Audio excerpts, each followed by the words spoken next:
Assalamualaikum warahmatullahi wabarakatuh. Innal hamdalillah nahmaduhu wa nasta'inuhu wa nastaghfiruh wa na'udzu billahi min syururi anfusina wa min sayyiati a'malina may yahdihillahu fala mudhillalah wa may yudhlil fala hadiyalah. Asyhadu an la ilaha illallah wahdahu la syarikalah wa asyhadu anna Muhammadan abduhu wa rasuluh. Amma ba'du. Alhamdulillahirabbil alamin. Puji syukur atas rahmat yang diberikan oleh Allah Subhanahu wa taala yang telah memberikan rahmat dan hidayahnya kepada kita semua sehingga kita selalu dalam keadaan sehat walafiat tanpa kekurangan suatu apapun. Tak lupa salawat serta salam semoga senantiasa tercurahkan kepada junjungan kita Nabi Muhammad Sallallahu Alaihi Wasallam yang telah memperkenalkan Islam sebagai salah satu agama satu-satunya yang diridhoi oleh Allah Subhanahu Wa Taala sehingga kita dapat menikmati agama Islam seperti saat ini. Hadirin yang saya hormati, perkenalkan nama saya Ima Ristiani, NIM 200151027 dari kelas dakwah A. Di sini saya akan membahas materi ceramah mengenai ilmu matematika dalam perspektif Islam. Matematika merupakan ilmu yang sentral dalam kehidupan sehari-hari dan matematika sudah dikenalkan sejak dini. Begitu banyak kegiatan yang kita lakukan dengan menggunakan matematika dalam kehidupan sehari-hari. Matematika memiliki pengaruh yang sangat besar dalam kehidupan manusia. Disadari maupun tidak, sebenarnya seseorang tidak dapat terlepas dari matematika. Tetapi sebagian besar orang menganggap bahwa matematika merupakan ilmu yang amat berat dan sulit. Salah satu hal yang perlu dilakukan untuk mengintegrasi matematika dengan Islam yaitu terlebih dahulu mengetahui apa itu matematika dan bagaimana sifatnya. Istilah matematika ini berasal dari kata Yunani matein atau matenein yang berarti mempelajari. Kata ini memiliki hubungan yang erat dengan kata Sanskerta, meda atau widya yang memiliki arti kepandaian, ketahuan atau inteligensia. Matematika adalah ilmu tentang besaran atau kuantitas, ilmu tentang hubungan atau relasi, ilmu tentang bentuk atau abstrak, ilmu yang bersifat deduktif.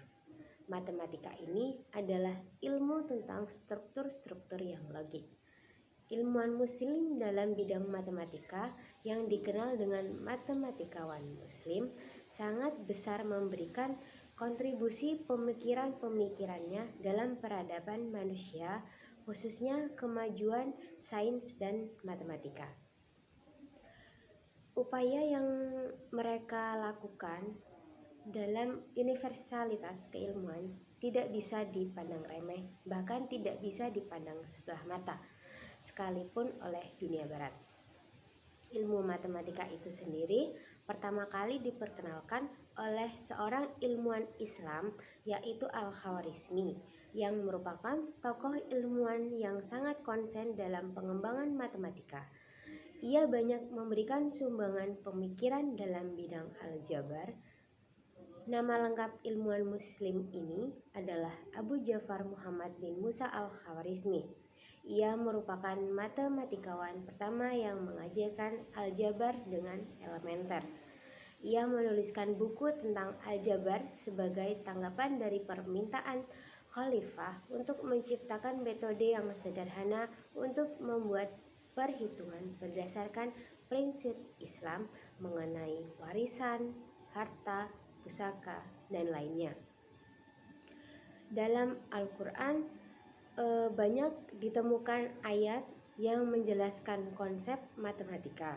Di antaranya yang dibahas dalam kajian kali ini adalah tentang konsep bilangan, geometri, dan limit. Yang pertama, saya akan membahas tentang konsep bilangan. Bilangan di sini merupakan suatu sebutan yang digunakan untuk menunjukkan atau menyatakan jumlah atau banyaknya sesuatu. Macam-macam bilangan diantaranya bilangan bulat, bilangan asli, bilangan cacah, bilangan real, bilangan pecahan, bilangan rasional, bilangan irasional, bilangan prima, bilangan ganjil, bilangan genap, dan masih banyak yang lainnya.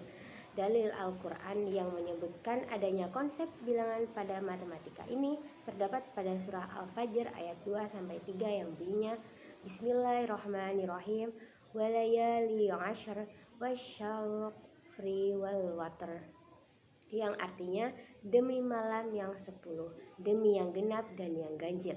Ayat di atas menjelaskan tentang bilangan cacah, yang bilangan yang terdiri dari bilangan asli atau 1 dan 0. Ayat ini juga menjelaskan tentang 10 malam pertama pada bulan Ramadan yang menunjukkan bilangan pada matematika, khususnya pada bilangan cacah. Untuk yang selanjutnya yaitu ada konsep limit. Di sini limit merupakan subjek dari matematika yang mempelajari tentang apa yang terjadi pada suatu fungsi ketika inputnya dimasukkan mendekati suatu angka.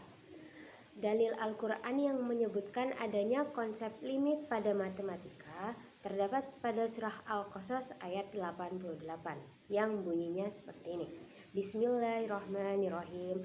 Wala tad'u ma'allahi ilahan akharun la ilaha illa huwa kullu syai'in halika illa wajha lahul hukmu wa ilaihi turja'un, yang artinya, dan jangan pula engkau sembah Tuhan yang selain Allah. Tidak ada Tuhan yang berhak disembah selain Dia. Segala sesuatu pasti binasa kecuali Allah. Segala keputusan menjadi wewenangnya dan hanya kepadanya kamu akan dikembalikan. Dari ayat tersebut diperoleh kesimpulan bahwasanya tidak ada sesuatu pun yang kekal di bumi kecuali Allah. Semuanya akan binasa, bahkan matematika pun yang dianggap tak terhingga oleh sebagian orang juga tidak akan kekal. Yang selanjutnya adalah konsep geometri. Geometri ini merupakan salah satu cabang matematika yang mempelajari bentuk, benda, dan karakteristiknya. Dalil Al-Quran yang menyebutkan adanya konsep geometri pada matematika terdapat pada surah Al-Hajj ayat 29 yang bunyinya seperti ini. Bismillahirrahmanirrahim. Summa la yaqdu taqasamu wa la yufun nuduwarahum wa la yatafu bi baitil atiq, yang artinya kemudian hendaklah mereka menghilangkan kotoran yang ada di badan mereka, menyempurnakan nazar-nazar mereka, dan melakukan tawaf sekeliling rumah Baitullah.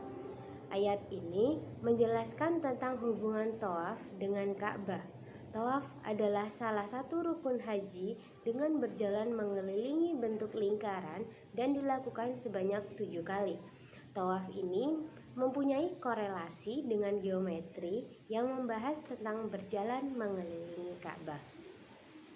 Dari 3 konsep matematika yang sudah saya jelaskan tadi, yaitu konsep bilangan, geometri, dan limit, dapat disimpulkan bahwa matematika terdapat dalam Al-Quran, yang artinya matematika ini berkaitan erat sekali dengan Al-Quran. Mungkin hanya itu saja yang dapat saya sampaikan. Apabila ada kekurangan atau kesalahan dalam berucap, saya mohon maaf. Billahi taufik wal hidayah. Wassalamualaikum warahmatullahi wabarakatuh.